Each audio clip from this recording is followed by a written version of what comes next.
I think we'll get going now and see if it lasts. So good morning, everyone, and welcome. We're very excited to be here alongside Guelph's MP Lloyd Longfield and Guelph Mayor Cam Guthrie, both behind me on the stadium, on a stage today. And of course, all you fine folks that have been able to join us here as well for this announcement. First, I'd like to start off with our territorial acknowledgement. As we gather, let us take time to reflect on our privilege to live and work in Guelph, a city built over rich Indigenous histories. We are guests here, and we should reflect upon the responsibilities to care for this land, the people who live here today, and of course the generations to come. If our actions today can move us towards reconciliation, we should take pause and make those decisions with intention and gratitude. This place we call Guelph has served as traditional lands and a place of refuge for many peoples over time, but specifically the Adirondack and the Haudenosaunee, and this land is held as the treaty lands and territory with the Mississaugas of the Credit First Nation. Guelph lies directly adjacent to the Haldimand Tract and is part of a long-established traditional hunting ground for the Six Nations of the Grand River, many First Nations, Inuit, and Métis people who have come across from Turtle Island to call Guelph home today. And as I've mentioned, we appreciate all of you coming out today for this important announcement. It wasn't quite a year ago today that we were in this big hole behind us last June, breaking ground for this site. So it's very exciting. And of course, that was marking the start of the construction on the new library.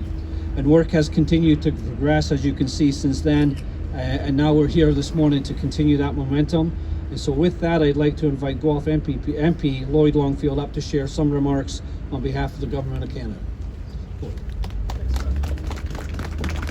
Thanks, Scott, and awesome to see you out here today and to see how that hole is progressing. It's also good to have the hydraulic rock breakers on pause for a little bit, but you know the construction is happening, and it's happening in real time. It's incredible to be here thinking of the journey, and I was on the public library website this morning. I mean, of course I was, and looking at some of Virginia Gilliam's newsletters, from back in 2010, are we ever going to get a new library?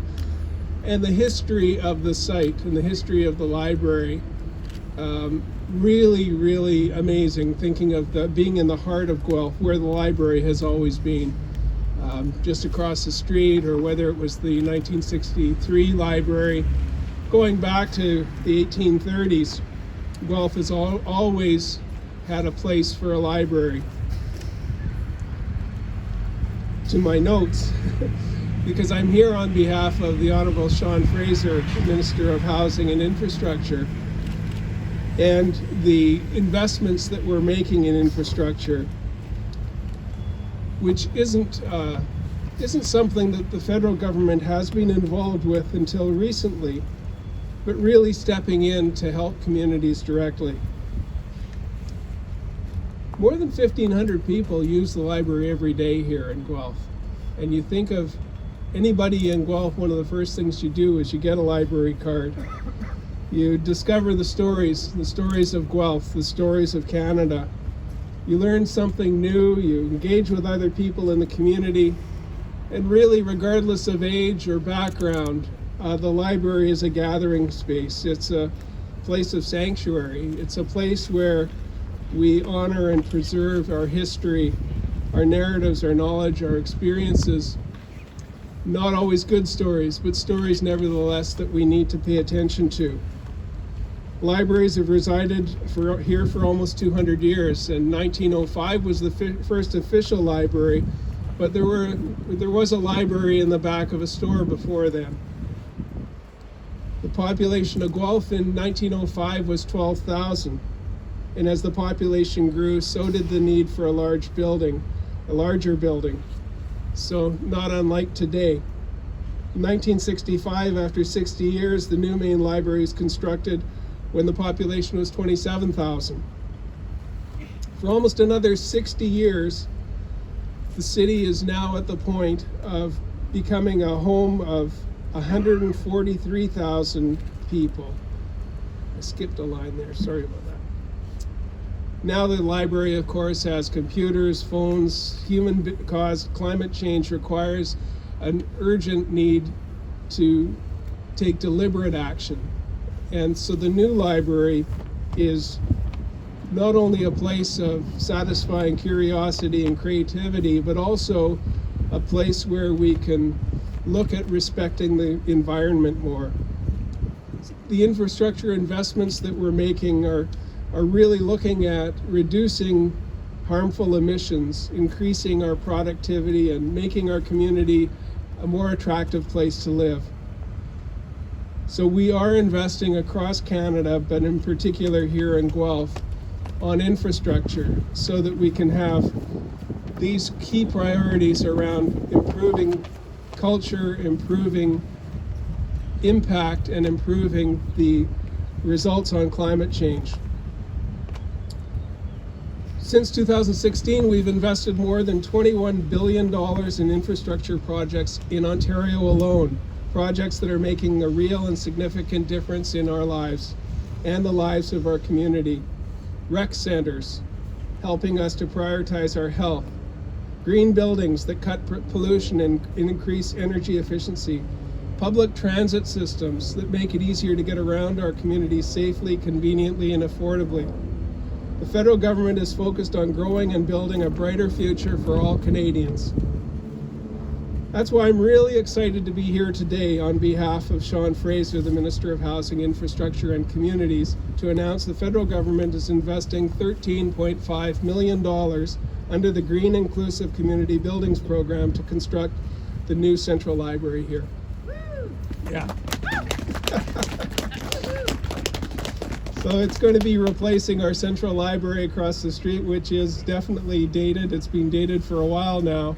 We're getting to a new place with an 88,000 square foot facility that's going to transform this parking lot behind us, former graveyard, former other things, and becoming a new municipal building here in downtown Guelph. The new building will have lots of space to expand services of programs, activities, including outdoor spaces. I remember when I was first elected, we were looking at people from Syria coming to Canada. And one of my questions was, how can we help them with transitioning with language? And one of the obvious things was help them to read books, help them to get together and have conversations about books. Look at ways of using our public library as a way to integrate and get comfortable with their new home in Canada. And really that tells only part of the story when you think of the e-books and the other things that we're providing to help people stay connected with other people's ideas. Becoming a resilient, accessible, sustainable community really has the library as one of our key strategic advantages. It'll be constructed to withstand severe weather events, including backup power sources and heating, so that it can also be an emergency shelter, something which unfortunately is much more needed in recent years. Libraries are essential to strong democracies. They offer knowledge, information, and other resources to keep connected with our world and to have those conversations. They preserve our history and language. They contribute to healthier and more inclusive communities as some of the last free spaces for members in our communities to access. So I'm looking forward to seeing this hole in the ground behind us grow into a catalyst for progress in Guelph, to help inspire learning and exploring, and to be a hub for creativity, connection, and knowledge. Somewhere Eileen Hamill is smiling. No, she made it known to everybody that the library was something that she saw in our future. And the people that have advocated for years and years, for Virginia Gillam, for Ian Findlay, the board of the library, Randon Ellery, past chair, and now Danny Williamson as the chair, community people that stand forward and volunteer to make sure that this becomes reality. So yes, Virginia, we are getting a new main library. And I look forward to the ongoing work and the ongoing meetings that we'll have with the volunteers while the construction goes on to prepare us for the new library and the new uses that we'll determine from our input. So thank you to Guelph, thank you to the advocates, thanks for holding the torch, for raising the money, for the book sales, for the community awareness, for advocating at City Council, advocating at my office, and now we're continuing to move forward together. Thank you.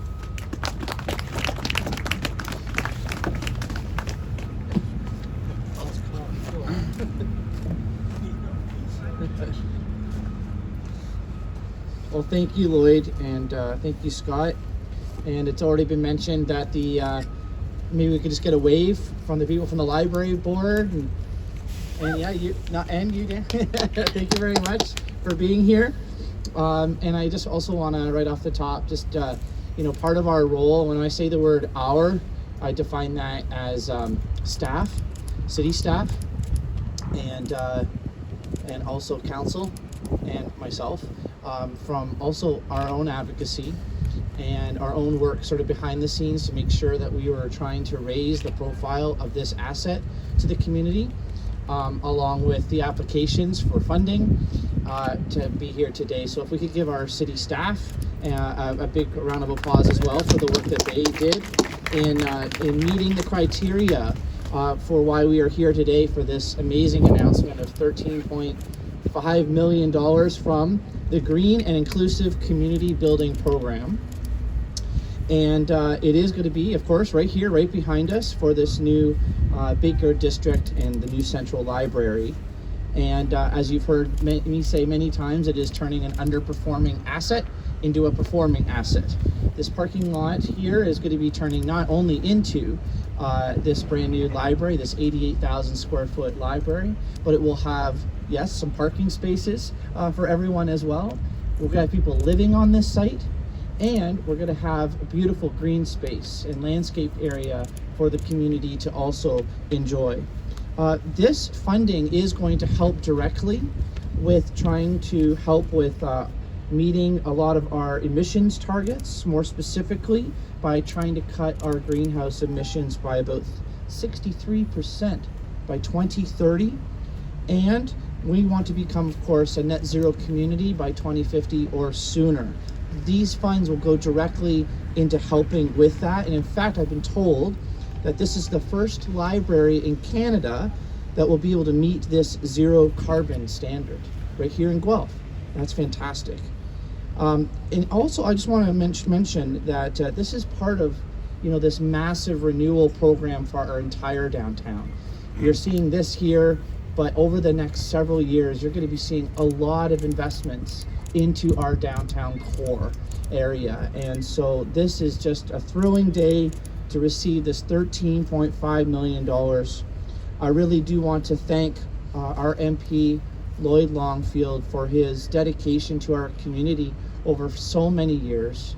And it is all the conversations that we have here, but let me tell you, I know firsthand, it's a lot of the conversations that Lloyd has up on the hill in Ottawa on our behalf, really trying to advocate for our community. And as much as we celebrated, and rightly so, our staff trying to get this work together for this announcement today, I do want to fully acknowledge, I know all the work that you've done to land this today for our community as well.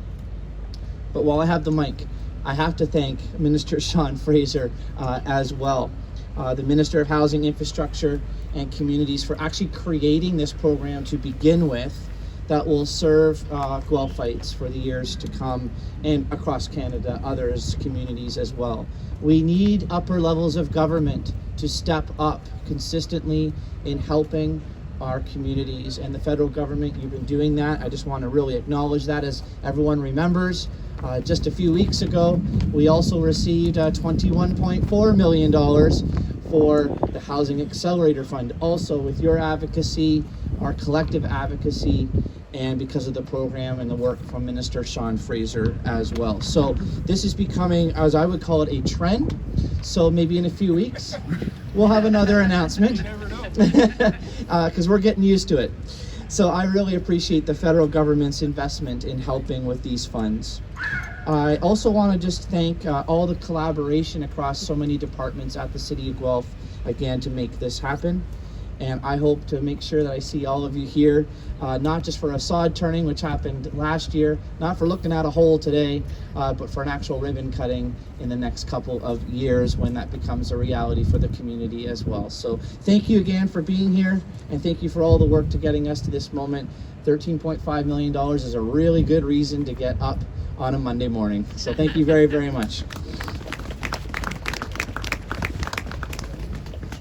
All right, thank you very much, Mr. Mayor, and of course, Lloyd, thank you as well. A couple other things, because the Mayor mentioned a lot of the stats around the building, and that comes from staff that are working really hard. So the fact that the new library will meet Canada's Green Building Council zero carbon design standard, that's just an incredible achievement for Guelph and of course our community.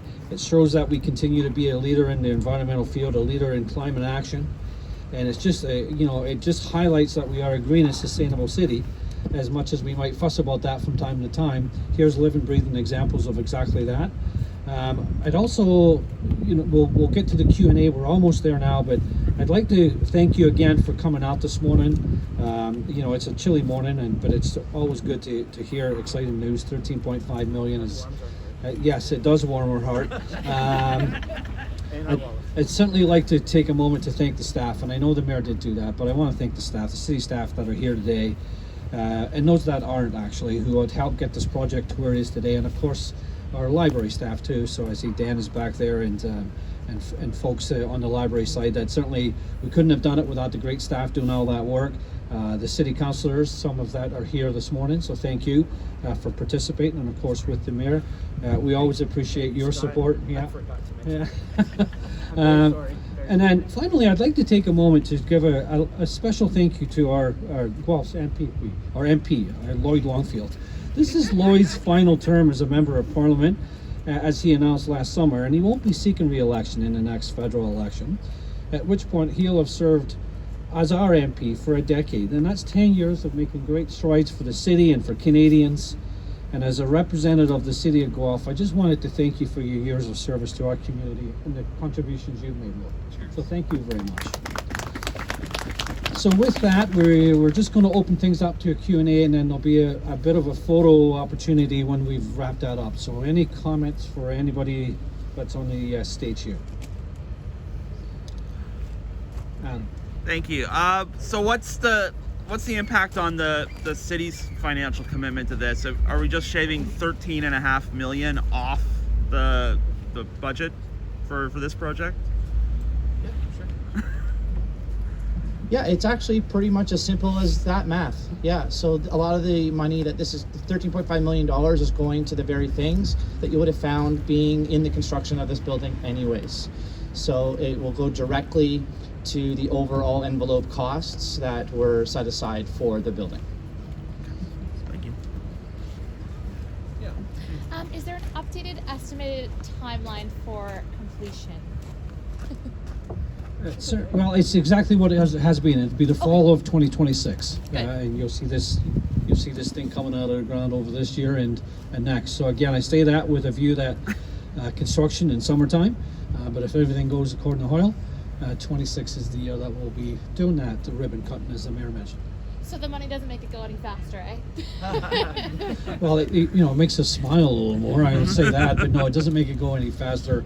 The commitment was there. This just echoes it, and it adds sort of stability to it. So it's, again, when you struggle with budgets, this is the sort of thing that comes along and does actually make it stay on schedule. Awesome, thank you. Any other? I'll ask a follow-up. This isn't about the money, but about the construction itself. You had to shut off the machines in order to have your announcement.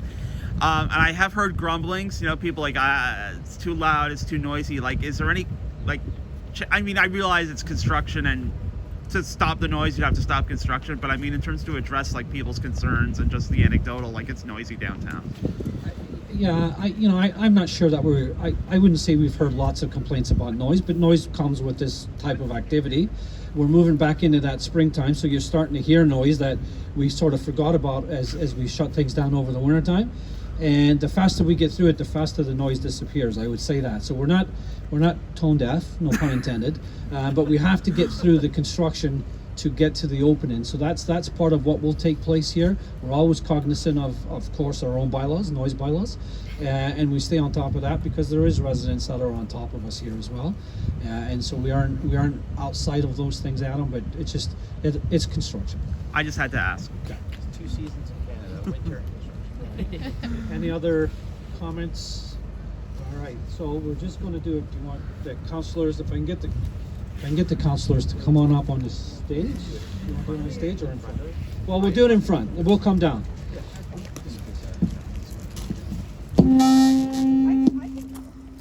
Oh, someone call bylaw a little noise.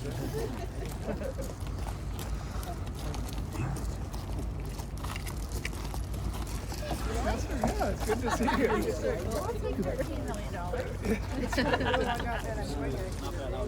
We want to just work down the line?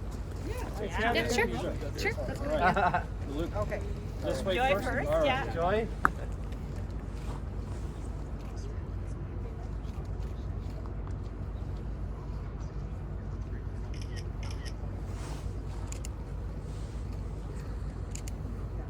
All right, good. Great. All right. Thank you very Thanks much.